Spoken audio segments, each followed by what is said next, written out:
السلام علیکم ورحمۃ اللہ تعالی وبرکاتہ۔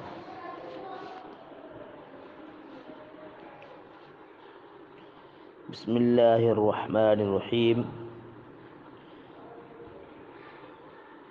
قال العباس بن عبد المطلب قال العباس بن عبد المطلب یا رسول اللہ صلی اللہ علیہ وسلم ائذن لی امتدحک، فقال رسول اللہ صلی اللہ علیہ وسلم قل لا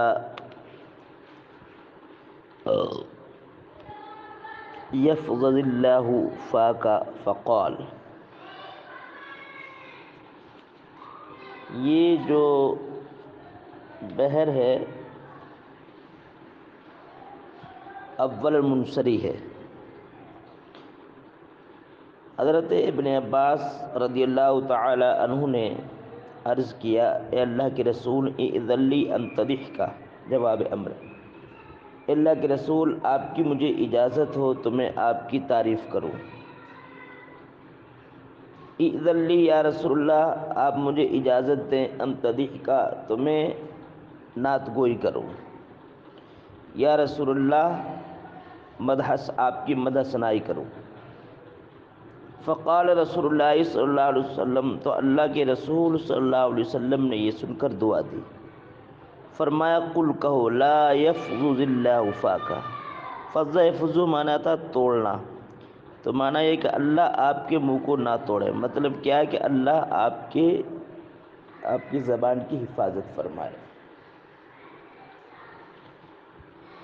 تو اب آئیے، یہ جو اشعار ہیں حضرت ابن عباس رضی اللہ تعالی عنہ کے، ان کا عروضی جائزہ اختصاراً لے کر کے پھر ہم جلدی آگے بڑھتے ہیں۔ یہ جو اشعار ہیں یہ بحر اول منصری میں، اول منصری بحر میں ہے۔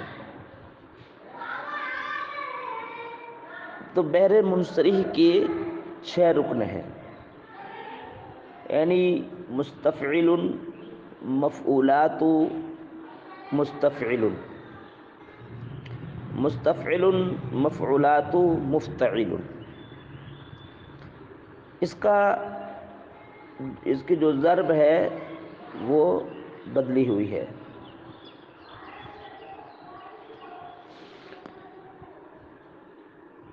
تو اس کی ضربیں جو ہیں 3 ہیں، اور یہ پہلی ضرب میں ہے، اس لیے اس کو اول منصری کہتے ہیں۔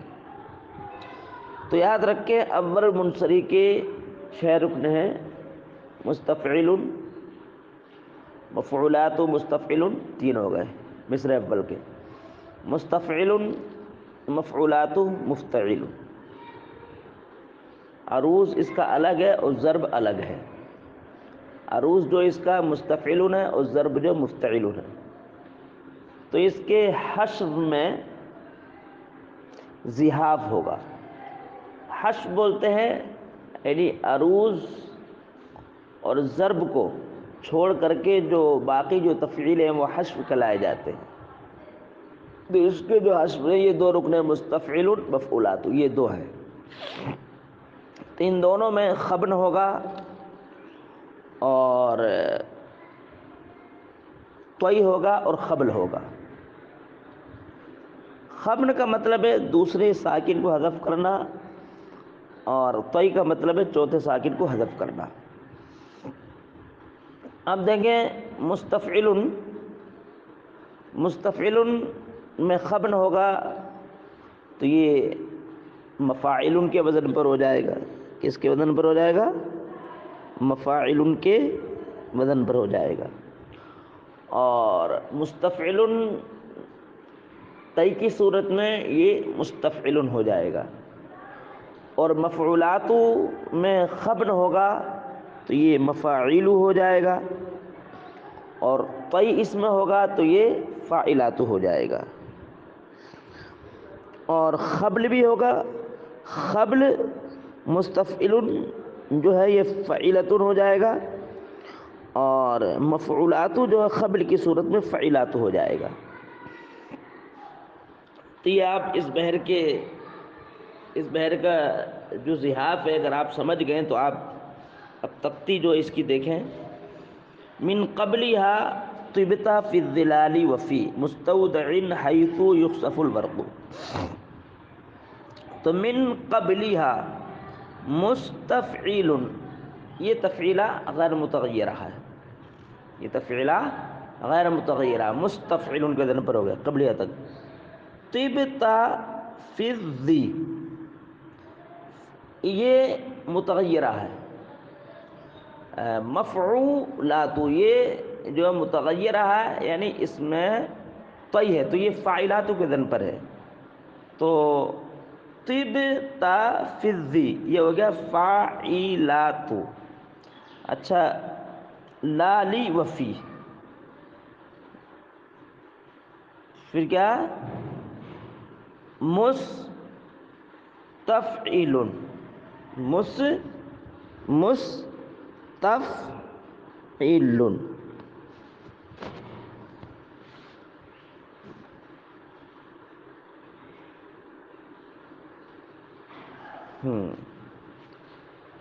لا لفی، تو اس کو جو ہے اس صورت میں لیں تو مفاعل ہو جائے گا، یہ مفتعل ہو جائے گا۔ ہاں لا فی الظلال فی وفی، تو یہ ہو گیا مفتعل، تو یہ جو ہے متغیرہ، یہ بھی کیا ہے متغیرہ، یعنی مستفعل متغیرہ، اس میں بھی طی ہوا، طی لا لی وفی مستفعیل مفتعل، یہ بھی متغیرہ ہے یعنی جس میں طی ہے۔ اب دوسری مصری کی تقدیر دیکھیں، مستودع مستفعیل حیث یخصا، یہ ہو گیا فاعلات۔ فالورق مستفعیل، فالورق ہے، فالورق تو اس میں وہی ہوگا پھر فالورق ورق، تو یہ ہو گیا وہی مفتعل۔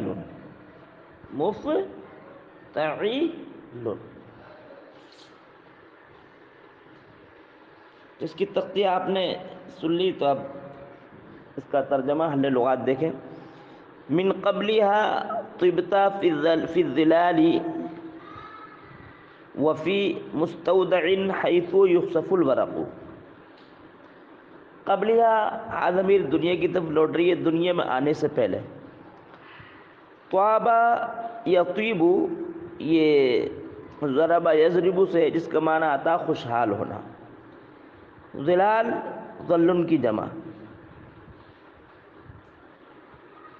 مستودع کے معنی آتے ہیں جنت، مکان الحفظ کے معنی میں جنت، کیونکہ اس میں مفعول ثلاثی مزید فی میں اس مفعول کو ضرب بناتے ہیں۔ اور خصفہ یخسف، یہ ضربہ یضرب سے جس کے معنی آتا بطن کو ڈھانکنا۔ اور ورق مانے پتے، اس میں جو ہے صنعت تلمی ہے، حضرت مجاز اس میں محاسن بلاغت یہ کہ صنعت تلمی، اس لیے کہ آدم علیہ السلام حضرت حوا کا جو مشہور قصہ ہے جنت کے واقعہ، جنت کا، اس قصے شہیرہ کی طرف، اس مشہور قصے کی طرف اس شعر سے اضافہ ہو رہا ہے۔ اور خسف ورق ذل، ان تینوں میں مراعات النذیر ہے۔ من قبلها طبتا فی الظلال، یا رسول اللہ صلی اللہ علیہ وسلم من قبلها، دنیا میں آنے سے قبل، طبتا فی الظلال آپ خوشحال طیب و طاہر رہے، فی الظلال سایوں میں، وفی مستودعین، اور جنت میں، یعنی جنت اور جنت کے سایوں میں، سایوں میں اور جنت میں، جنت اور جنت کے سایوں میں آپ خوشحال طیب و طاہر رہے۔ حیث یخسف الورق، یہ مستودعین کی صفت ہے، وہ جنت کہ جہاں بدن کو پتوں سے چھپایا جاتا ہے۔ حیث یخسف الورق، جہاں بدن کو پتوں سے ڈھانکا جاتا ہے۔ حیث یخسف الورق، جہاں بدن کو پتوں سے ڈھانکا جاتا ہے، اس میں اشارہ ہے یہ کنایہ حضرت آدم علیہ السلام سے۔ مفہوم یہ ہوا اس کا، یا رسول اللہ صلی اللہ علیہ وسلم، کنتا ای کنتا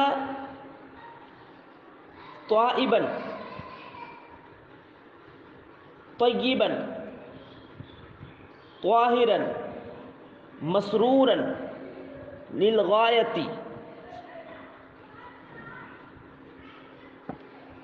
ساکنا فی ظلال الجنت، فی ظلال الجنت التی فیہا یغطی آدم علیہ السلام بدنہ الاقدس باوراق الاشجار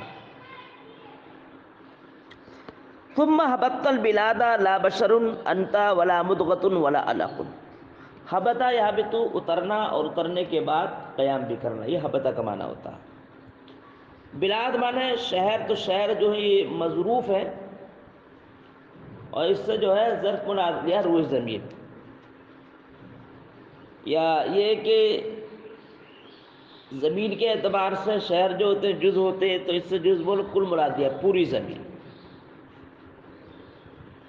مدغتن گوشت کے ٹکڑے کو بولتے ہیں، علق معنی بستہ خون، آلاق جس کی جواب مدغا مدغات، مدغتن مدغتات۔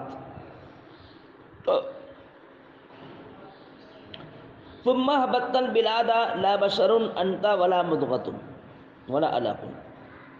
مفہوم یہ ہے اس کا، یہ کہ نہیں، حضرت آدم علیہ السلام جب روئے زمین پر آئے تو آپ پشت آدم میں جلوہ بار تھے، اس وقت آپ پشت آدم میں جلوہ افروز تھے۔ تو پشت آدم میں جو جلوہ افروز تھے تو اس حال میں تھے کہ نہ آپ بشر کی شکل میں تھے، نہ پارہ گوشت کی شکل میں تھے، نہ بستہ خون کی شکل میں تھے، آپ کی حقیقت نور تھی۔ ثم هبطت البلاد لا بشر انت ولا مضغۃ ولا علق۔ پھر آپ روئے زمین پر تشریف فرما ہوئے، انت لا بشر، نہ آپ بشر کی شکل میں ہیں، ولا مضغۃ، اور نہ پارہ گوشت کی شکل میں، ولا علق، نہ بستہ خون کی شکل میں۔ یعنی یا رسول اللہ صلی اللہ علیہ وسلم،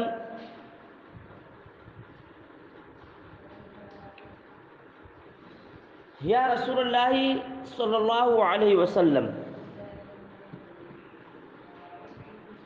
جئت، یا رسول اللہ صلی اللہ علیہ وسلم، کنت موجودا فی ظہر آدم علیہ السلام الذی نزل من السماء الى هذه الارض۔ یا رسول اللہ صلی اللہ علیہ وسلم، کنتا موجودا بصورت النور فی ظہر آدم علیہ السلام حین الذی نزل من السماء الى هذه الارض بحيث انك لست ببشر ومضغة وعلق۔ بل نطفۃ ترکب السفینہ وقد الجم نصرا واہلہ الغرق.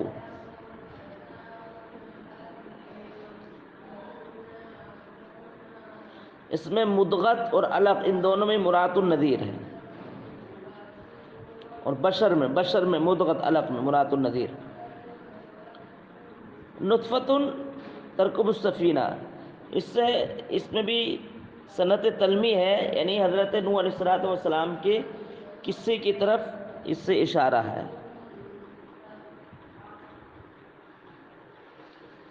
یعنی جب طوفان نوح آیا، حضرت نوح علیہ السلام جو کشتی میں سوار تھے اور آپ کی کشتی جو محفوظ رہی، یہ آپ کے نور کی برکت تھی، اس لیے کہ آپ اس وقت حضرت نوح علیہ السلام کی پشت میں جلوہ افروز تھے.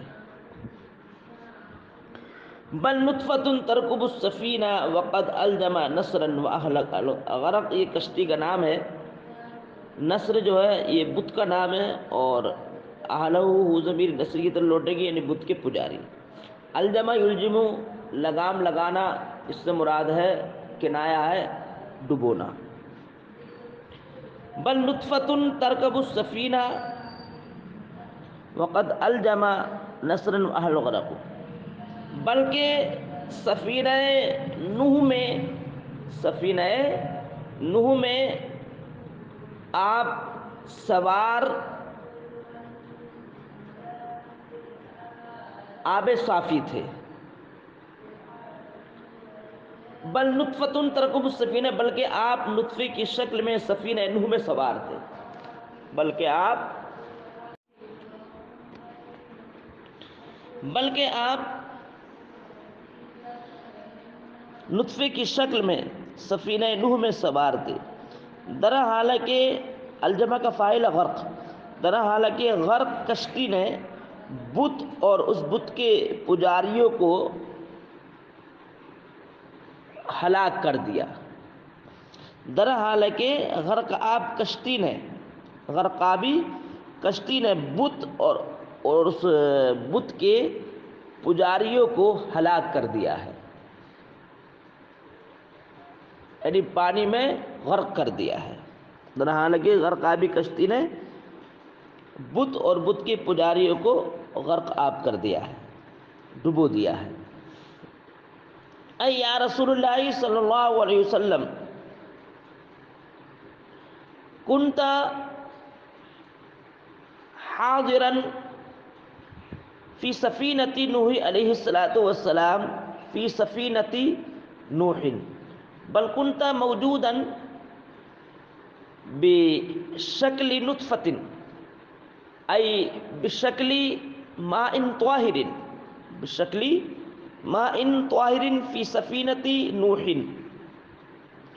التی استوت علی الجودی. واما الراکبون واما الاخرون فکلهم غرقوا بسبب ذلك الطوفان، بسبب طوفان نوح علیہ السلام، بسبب العذاب الشدید من اللہ تعالی. تنقل من صالب الى رحم اذا مضى عالم بطا طبق. اس میں بھی صنعت تلمی ہے، یعنی آپ ایک پشت کی طرف، ایک رحم سے دوسری رحم کی طرف جو آپ منتقل ہوتے رہے، نسلا بعد نسل. تنقل من صالب الى رحم، یا رسول اللہ صلی اللہ علیہ وسلم، آپ مسلسل و پہم منتقل ہوتے رہے آبا و اجداد کی پاک پشتوں سے، الی رحم، ماؤں کے پاک رحموں کی طرف.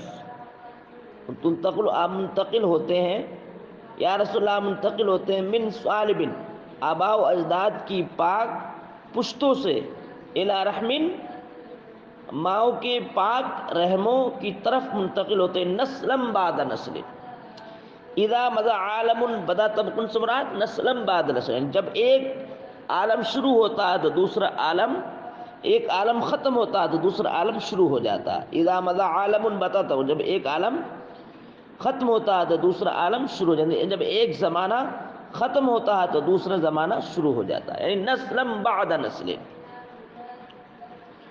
آپ پاک پشتوں سے پاک رحموں کی طرف منتقل ہوتے رہے ایک زمانے کے ختم ہونے دوسرے زمانے کے شروع ہونے کے وقت. یا رسول اللہ صلی اللہ علیہ وسلم ما زلت منتقلا من اصلاب الآباء من اصلاب الآباء الطیبۃ الى ارحام الامہات الطاہرۃ کابرا عن کابر نسلا بعد نسل. وردت نار الخلیل مقتتبا فی صلبہ انت کیف یحترق. یہ انت جو ہے مبتدا مؤخر ہے، اس میں انت وردت، اس میں بھی صنعت تنبیہ ہے. حضرت ابراہیم علیہ السلام کو آگ میں ڈالنے کا جو واقعہ درپیش آیا اس واقعے کی طرف اشارہ ہے، صنعت تنبیہ. نار یا طریق اس میں مراد النذیر ہے. حضرت ابراہیم علیہ السلام کو آگ نہ جلا پائی جب آپ کو کافروں نے آگ میں ڈالا، اس لیے کہ آپ حضرت ابراہیم علیہ السلام کی پشت میں موجود تھے، تو آگ تو آپ کی خادم تھی، تو آگ کے اندر کیسے طاقت و وسعت ہوتی جو آپ کو جلا کر خاکستر کرتی. اس واقعے کی طرف اشارہ ہے. وردت نار الخلیل مقتتبا فی صلبی حتی انت کیف یحترق. یا رسول مقتتبا پوشیدہ ہونا، چھپ کر کے، حال ہے وردت کی ضمیر سے. اطراق یاتری کو جلنا. یا رسول اللہ صلی اللہ علیہ وسلم آپ آتش خلیلی میں تشریف فرما ہوئے پوشیدہ ہو کر فی صلبی ان کی پشت میں.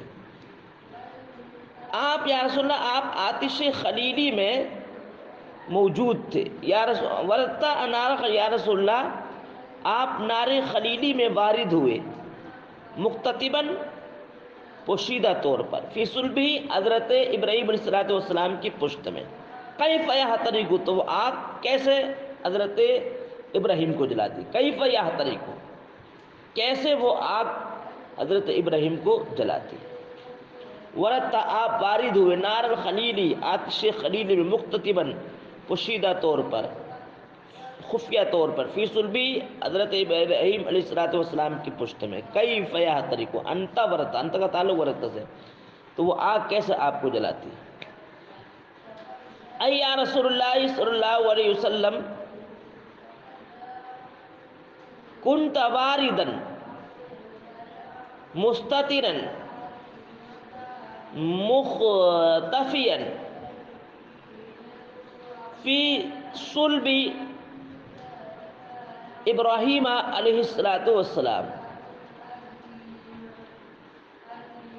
حین یلقى فی النار، حین یلقى فی النار. فکیف تقدر هذه النار على ایقاده حتى استوى بیتک المہمر من خندف علیا تحت النطق. استواب استفعال سے اس کا معنی احاطہ یوتی کا معنی گھیرنا. بیت کے معنی گھر آتے ہیں، کیونکہ گھر جو اونچا ہوتا ہے اس لیے استعارہ کے طور پہ یہاں پر شرف و بلندی مراد ہے. مہمن کے محافظ، اور اس میں اجاز حسب یعنی علی فضلی کا محذوف ہے. تو بیت کے معنی شرف، مہمن کے معنی شاہد. خندف یہ ایک ایسی عورت تھی جو اعلیٰ نسب والی تھی اور نہایت ہی مرتبے شرف والی تھی، تو اہل عرب شرف و بلندی میں اس خاتون سے تشبیہ، خندف خاتون سے تشبیہ دیا کرتے تھے.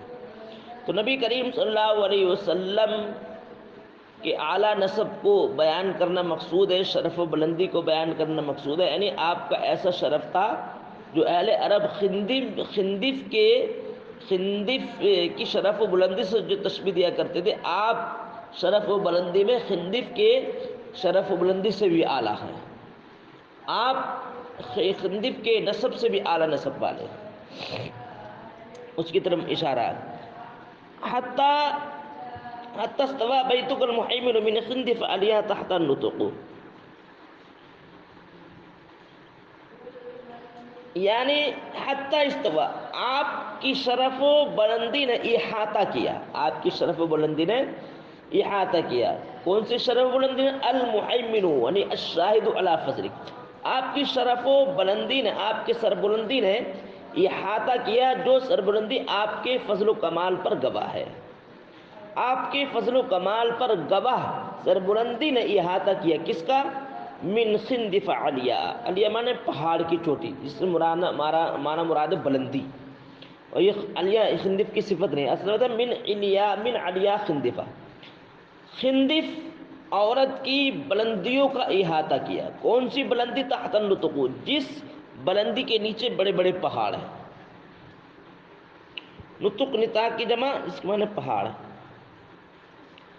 یا رسول اللہ صلی اللہ علیہ وسلم احاط شرفک الشاہد علی الفضل والکمال، علی فضلک وکمالک، علی الفضل والکمال، حتی احاط شرفک الشاہد علی فضلک وکمالک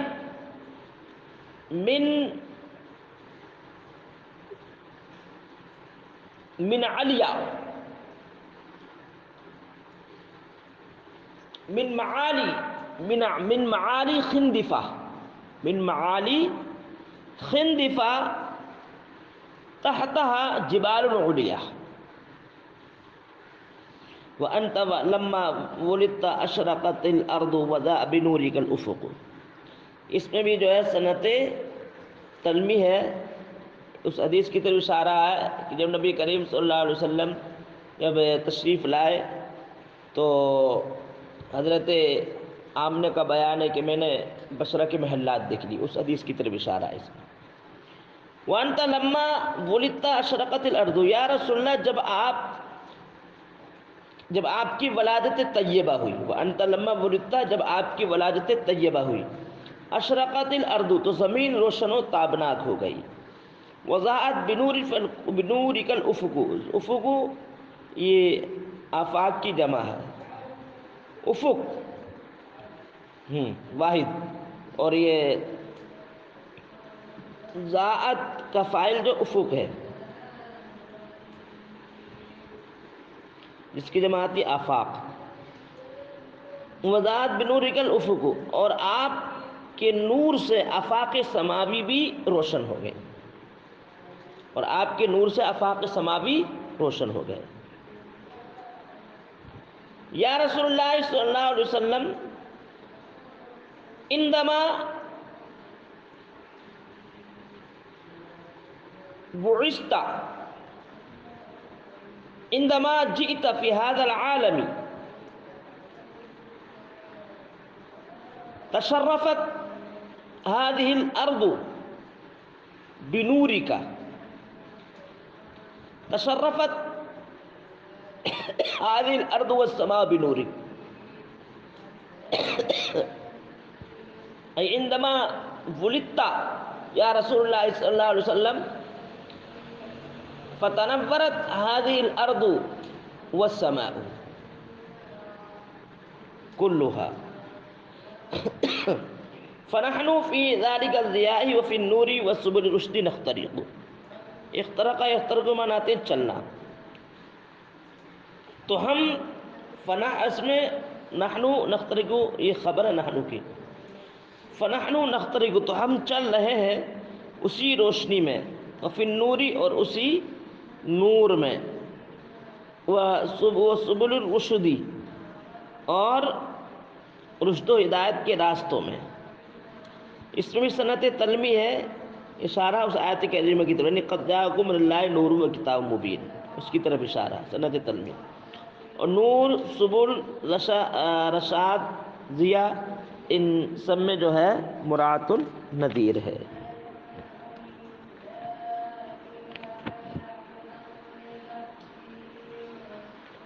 فنحن نخترق، تو ہم چل رہے ہیں اسی روشنی میں اور اسی نور میں اور انہی رشد و ہدایت کے راستے میں، یعنی یار نبی کریم صلی اللہ علیہ وسلم کی جو نور کی کرنیں ہیں اور جو آپ کے رشد و ہدایت کے راستے ہیں، انہی پر ہم گامزن ہیں اس وقت۔